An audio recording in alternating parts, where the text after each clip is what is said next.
In this video, I'll show you how you can fix Microsoft Store is instantly crashing when you're trying to open it.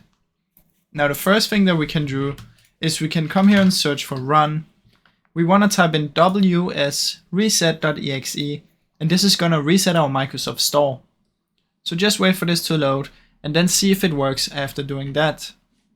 If it's still not working after we've done this, we can come here and search for Microsoft Store. Right click and go to app settings. In here we want to scroll down and find terminate. So press terminate, then press repair. Wait for the repair to be done and then press reset after you've repaired it. Once you've done all of that, you can try and see if it works now. After this, if it's still not working, there's one last thing that we can try and do. We can come and search for services, open it up, and in here you want to click anywhere and press C. Look for client license service, double click, make sure to press start if it said stopped. We just want to make sure that it's running.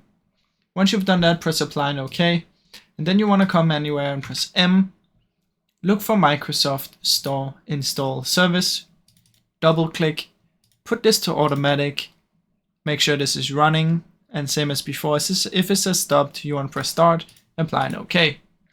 Close it down and then restart your PC. Once we've done all of this, it should hopefully be fixed. Now I really hope this video helped you.